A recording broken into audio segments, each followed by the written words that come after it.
Welcome back to another episode of the Daily Flip podcast. I'm your host, Alex, and today we're going to be flipping through some of the top stories, including Google's support of Kamala Harris in the ad sphere, how some Senate candidates may not actually be panning out well for the Republicans, and how the Democrats may be making some ground, and then, of course, talking about the incident on Sunday, the attempted assassination of Donald Trump. This is the second one in 2 months, so of course we are going to cover it, and we're going to talk about it more. And, of course, we will end today with our Daily Delight, a story meant to leave you feeling positive, ready to take on the day. That's enough rambling from me. Let's jump into our daily debate. So, if I told you that Google was actually helping out one candidate in the election, who do you think it would be? I'm going to be honest. If you say anything but Kamala Harris, I think you don't genuinely understand how the search engines and these companies work. But then again, I think some people could make an argument that they're promoting Donald Trump stuff a little bit too much, and maybe you could come to a rationalization that way. Though I think if you truly have an understanding of how these companies work, especially Google, and the fact that she's from California and she has many, many connections in Silicon Valley, as do a lot of Trump's backers now too, so don't get me twisted. I think it would be remiss to believe anything but the fact that Kamala Harris is actually being supported here. But if you disagree, throw it down in the comments section. That was a bit of a weighted question. Maybe you just cut it off at the first 30 seconds, answer that question, and then listen to the rest of it. With that said, let's jump into our first article. This one comes from KTRH.iHeart.com, and the headline reads, Google admits to manipulating search ads to favor Harris ahead of vote. And then it goes on to list the specific station. This station is based out of Houston and Texas, or Texas and specifically Houston.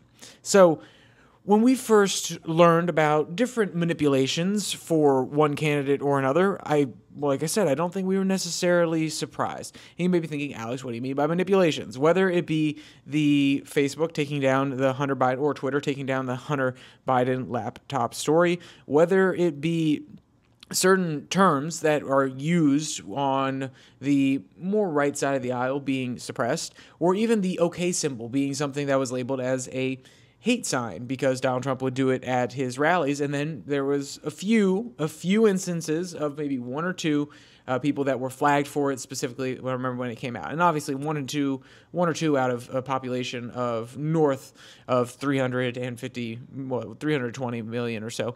That's still nothing. I understand. But when you hear these sort of stories that one side seems to be getting suppressed more than the other, you definitely take a step back. And then you hear other stories about pro-Gaza protesters also being suppressed, some of their chats and some of their content also being labeled as hateful, which I think you can make an argument for all of them. That doesn't necessarily mean that they should be pulled down. But when you hear a story like this goes beyond just flagging certain types of information, pulling off of social media. This pertains to the largest search engine in the entire world. But even if you don't want to go to the entire world, it's the largest search engine within the United States. It is the standard search engine in Safari, which is used by Apple users. Not everybody on Apple uses it. I personally use Chrome and Brave, and some people use Chrome on their own. Some people use Brave. Some people use Opera. But at the end of the day, the default setting on a lot of the different computers we get is actually, or devices we get, is actually going to be Chrome, which means a lot of internet traffic is being filtered through there.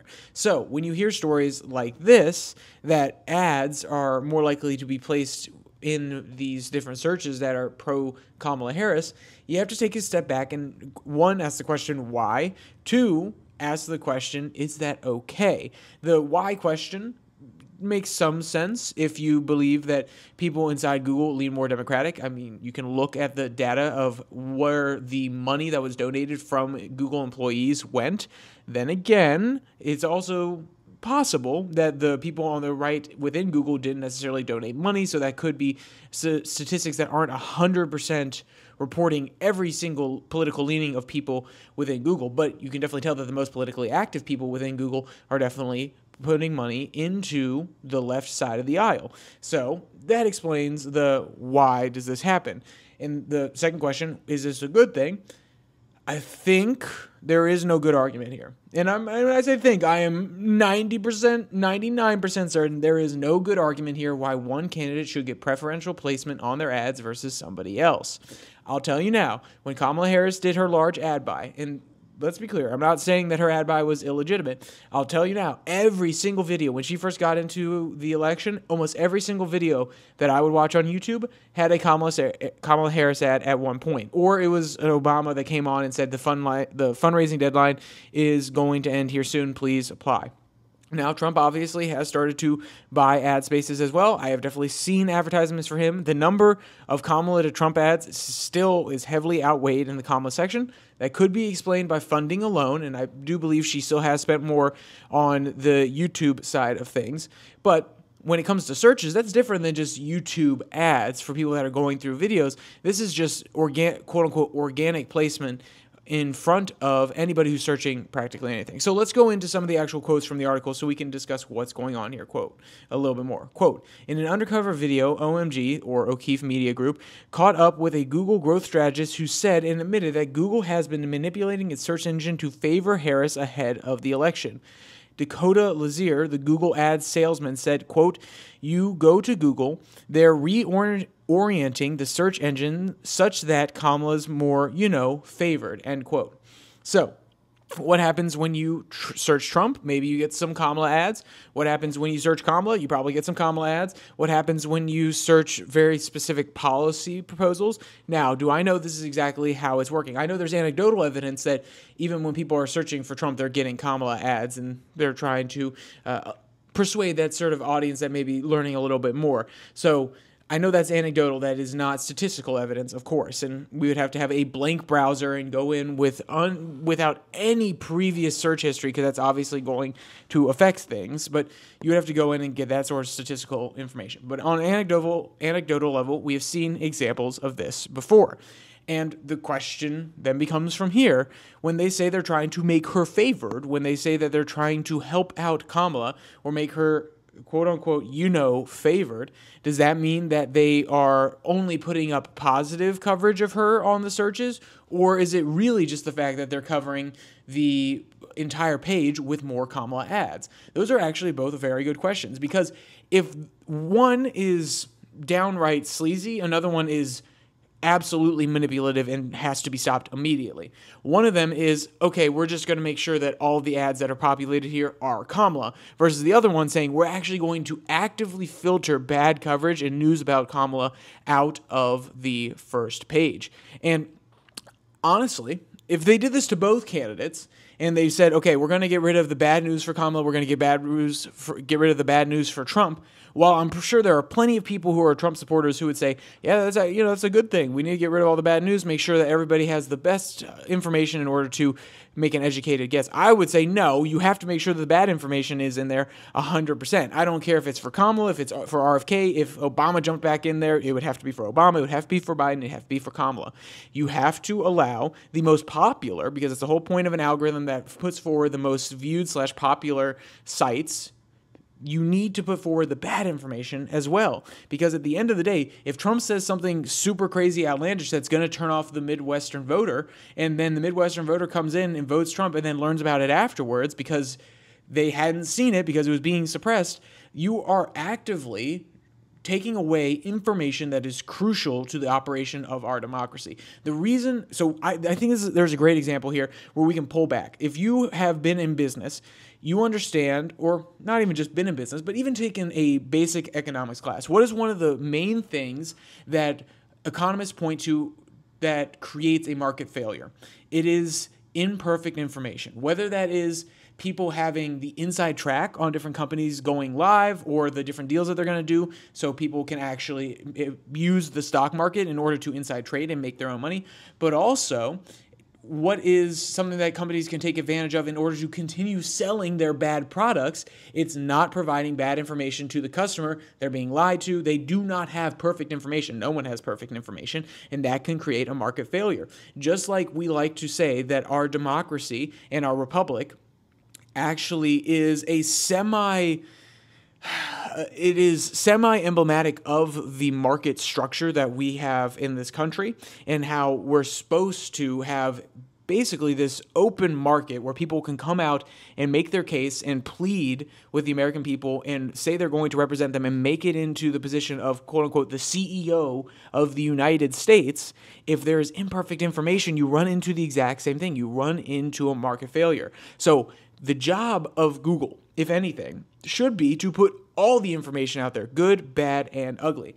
Now, you will probably hear arguments from people at Google, which is, well, we have to moderate the bad information. If it's false stories about Kamala Harris and it's sensational, of course it's going to get lots of coverage, and we got to make sure that those don't get out there.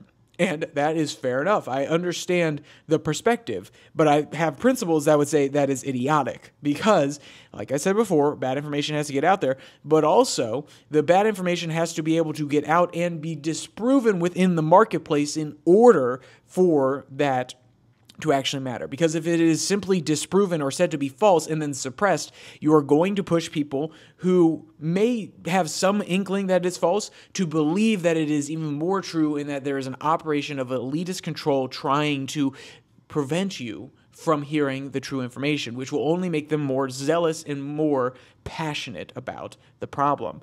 And that is not the way to deal with political discontent. You address it in the open. I understand that's hard. I understand people do not want to take these things on head first, but that's how you have to do it, especially in our system.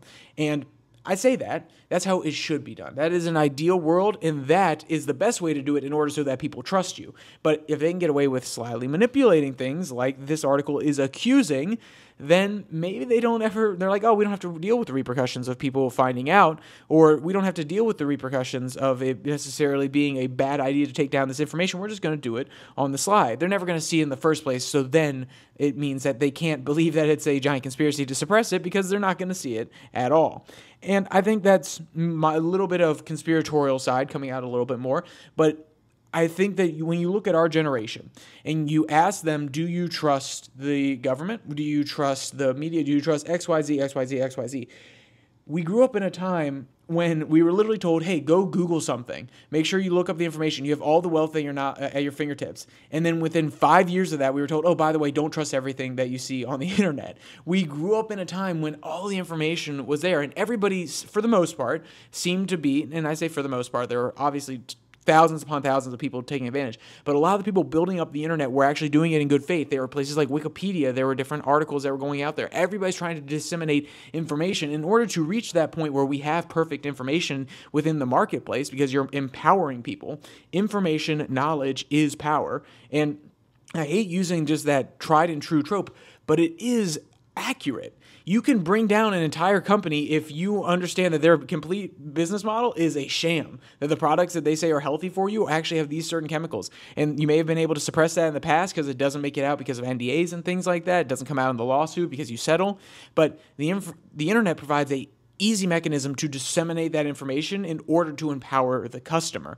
And when you have situations where we're actually limiting the amount of information people can have and not allowing this battle to be fought out in the internet, it causes cynicism, especially when you have a generation like ours that grew up on this beautiful resource being corrupted in live time. And I think that is something that really needs to be addressed by people that are on the internet now, because you're losing a generation. You are actively losing faith in the generation that actually made you possible.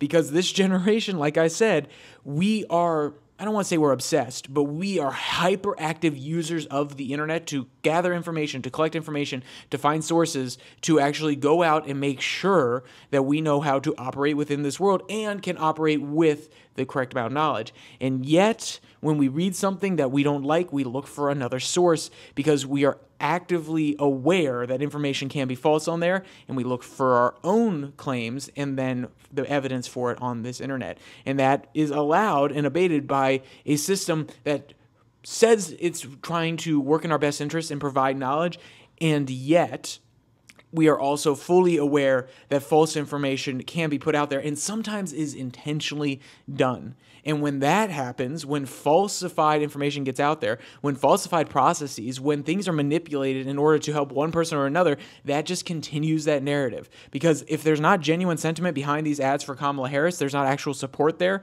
and therefore they shouldn't be ranked as highly in some of these searches, then you are playing a false game where you are acting as if people actually care about what she has to say, and they are actively getting behind her. And the mob mentality, or the mass the mass following mentality of, oh, this person is popular, I need to get on this bandwagon, is an actual thing. And that's obviously what these developers at Google are trying to take advantage of. They're trying to shed the best light on her so that she has the best chance of winning.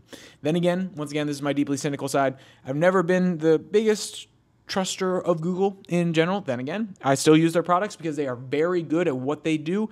There's no doubt about that. But when it comes to this sort of thing on their search algorithm, I try to go to other platforms for it. All the other tools, the G Suite is very nice. Love me some YouTube. But their algorithms specifically on their search, I try to avoid it as much as I can. And this is why. Because it is actively being changed. And whether or not there's more follow-up on this, and we learn that it goes even deeper than simply the algorithms for their ad sales, and it goes to like what I was describing at the very beginning, which is suppressing negative information about her, we need to watch out for this sort of thing, and it needs to be more widely reported, because I've heard absolutely nobody, I repeat, absolutely nobody talk about this article as of yet. Then again, it was posted this morning, and I read it this morning, so maybe that is why. All right, so let's jump to our next article, Cole, that comes from Salome. Key Republicans' shrinking leads could give Democrats new path to Senate majority. And if you're reading this as a Republican who believed for a long time, there's lots of talk about the fact that the Senate's basically locked in this time, that Sheehy was a great candidate, that Justice in West Virginia had a really strong chance of actually overturning things. You are shaking in your boots if this is true, because at the end of the day, the Senate was going to be the one thing stopping even if Donald Trump lost, it was going to be the one thing stopping the Democrats from having the triumvirate. It was going to stop them from having the House, the Senate, and the White House. And as Kamala Harris has come in and the race has gotten even closer, people are worried about Trump. The House is already on the slimmest of margins, and honestly, they have made the Republicans look like laughingstocks throughout the course of this whole debacle between the previous Speaker McCarthy and Gates and Marjorie Taylor Greene, and even Mike Johnson flipping on some of the key Republican issues and going a little bit more neocon. He has most definitely made or not him alone, but these decisions and these practices and the way they represent themselves on TV and the way they get reported, they have made themselves look like clowns, and that has probably soured a lot of people to the House. But they, in theory, could still have a lot of faith in their Senate candidates, and that is where the Republicans were basically saying, oh, this is our last ditch. It's pretty safe at this point. Like, we think we're going to win the Senate, so we're going to prevent the triumvirate. Then again, there are lots of other candidates out there. Everybody on the right, they haven't gone lackadaisical. They haven't stopped. They understand that this is still something important. But you hear a report like this, and you start to go, whoa, whoa, whoa, whoa, whoa. Slow your roll here, buddy. So let's actually dive into some of the quotes from the article. Quote, with Democrats defending Senate seats in swing states, including Pennsylvania, Michigan, Wisconsin, Arizona, and Nevada, Democratic Senator Jon Tester's race to keep his seat in Montana appears to be the most likely pickup for Republicans' Senate's effort this year. So they go on to describe Tester, saying when he was elected in 2006, how he actually got reelected in 2012 and 2018. He has a long time record actually being a person that the moderates in Montana actually like. Quote, now, however, he's trailing the Republican opponent Tim Sheehy in most polls. The importance of this race is reflected in the ad spending in the state, with Axios reporting that Democrats are spending upwards of $150 per vote on ads in Montana, with Republicans spending nearly $130 per voter in the state. That's extremely high. If you don't know, I say extremely high.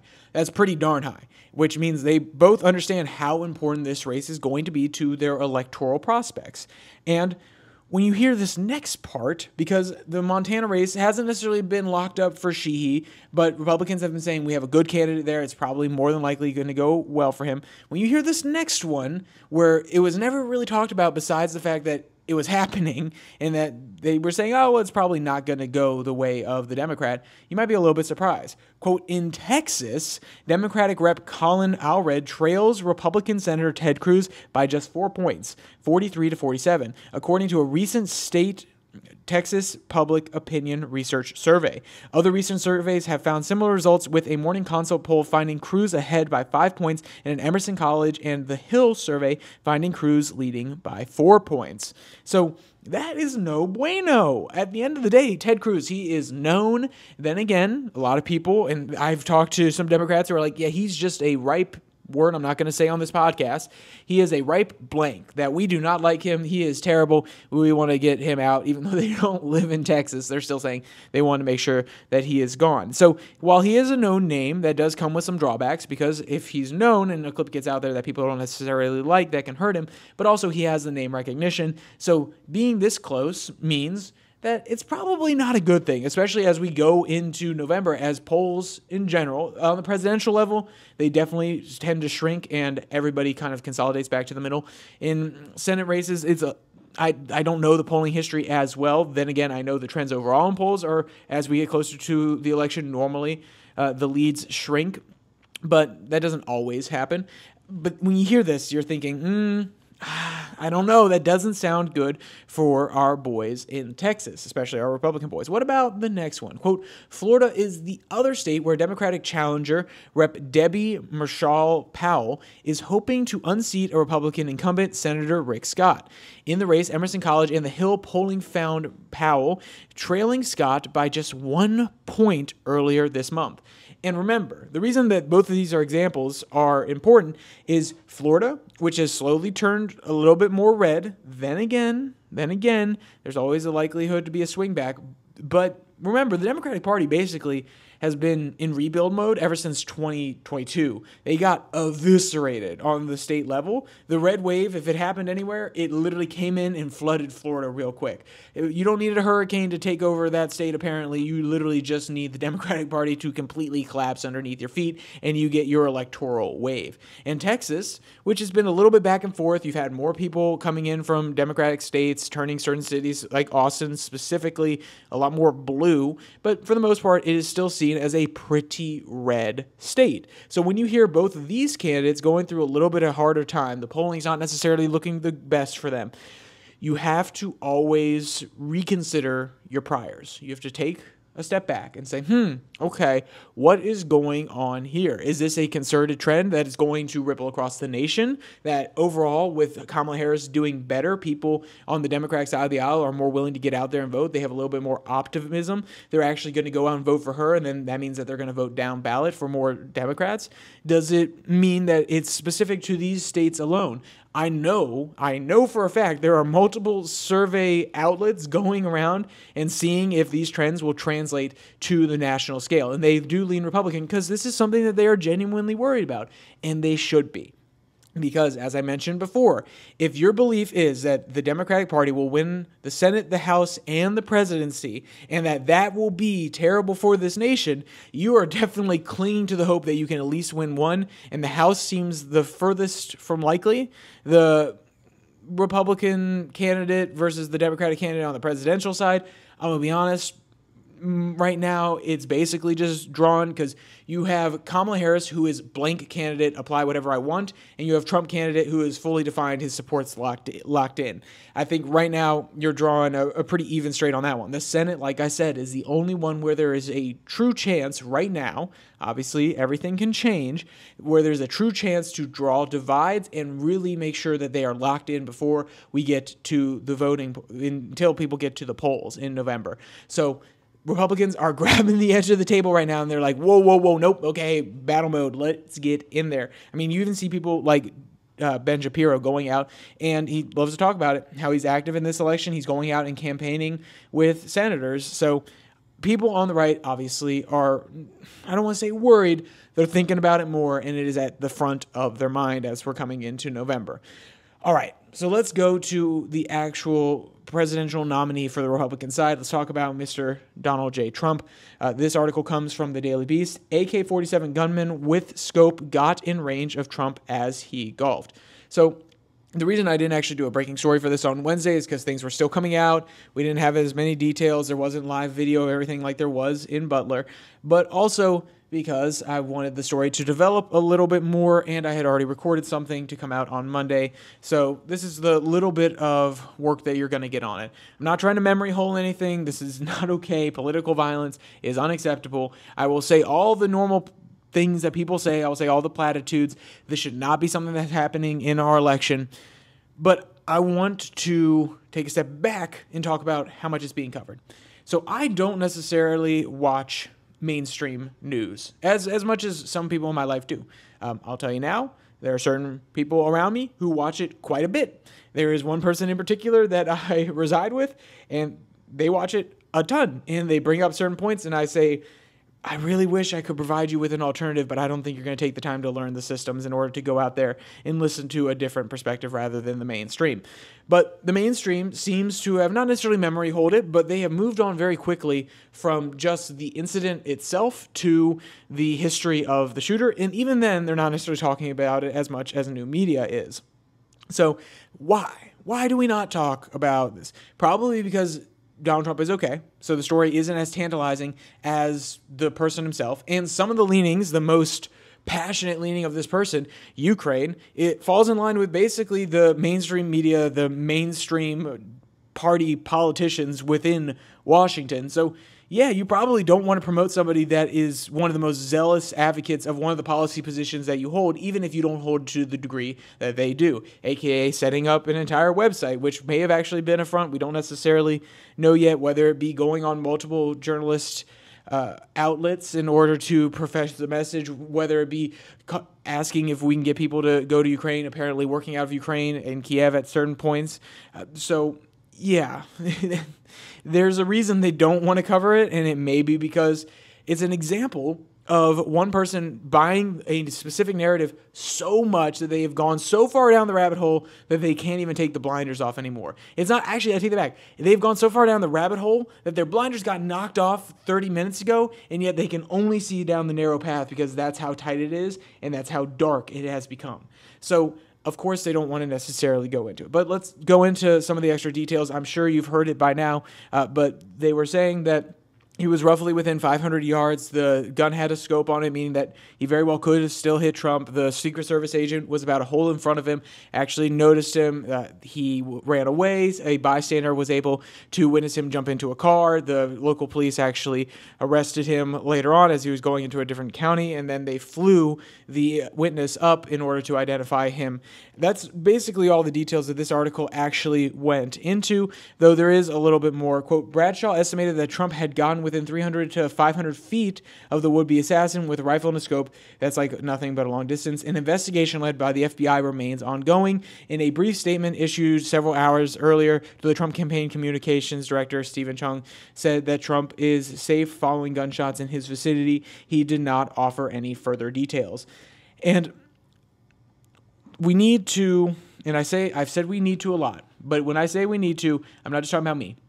We as a population, anybody listening here, take the breath, the largest of breaths.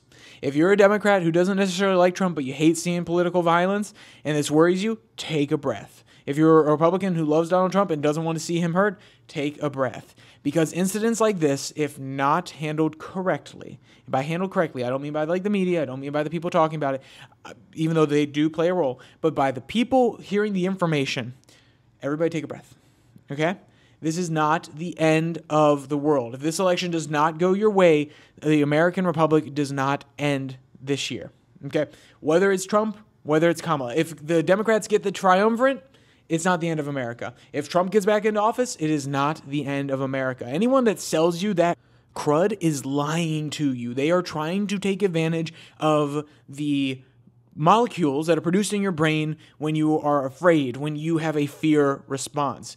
Do not let them win. Do not let their outcome be the outcome of, how should I say it? Don't let their wanted outcome be the outcome, which is you continue to click, you continue to check on, you continue to believe the fact that this could be the end. No, you are smarter than that. We are smarter than that. At the end of the day, we are all people who live underneath the greatest flag on earth. And even if you don't agree with that, we have the most freedoms which allow you to disagree with that. But even if you think America is absolutely awful, at least you have the freedom to do it, and at least there are people actively trying to protect your rights on a daily basis. And you may not agree with the politicians, but there are people out there fighting and representing America all across the world, the fighters who have sacrificed their lives for the values of this country, and they are fighting for us to continue to be free and to continue to battle this out and continually improve. So it is not the end of the world after this election. Everybody take a breath. I feel like we always need to say it. I said it last time after something like this happened. It is not the end of the world. Your life will go on. And if your life doesn't go on, maybe you are too invested in some of these things. So with all that said, let's jump into our daily delight. We're trying to leave on a positive note. And I feel like saying, hey, it's not going to end, the world's not going to end is a positive note. But that doesn't necessarily mean that it's going to resonate with everybody. So let's go to our article from Parade Pets. The headline reads, Dobermans experience bubble wrap for the first time, and the result is cute chaos. And honestly, the way that the author describes these guys trying to defend their owner and bite at the bubble wrap because of the noises it makes are absolutely amazing. It really shows the loyalty of dogs and the keen awareness of, oh, that sounds like something that could be dangerous. Let me protect my person. While it could be annoying sometimes when they really get loud and yappy, it also shows a lot of love, and we absolutely love it. So if you want to check out this article or you want to read any of today's articles, the links will be in the description below, that like and subscribe button. Also down there, you can find the podcast on Spotify, Pocket Cast, Podvine, as well as the Twitter handle where I post a Twitter tirade every Tuesday and Thursday. And also, if you want to check out 6 and 6, which is the international/global news stories that I do on Tuesday and Thursday, they come out in the same RSS feed, the same YouTube channel. It's 6 minutes, no more, and you get 6 stories, one from basically every continent except Antarctica. So, with all that said, there's only one more thing to say. Stay safe, don't die.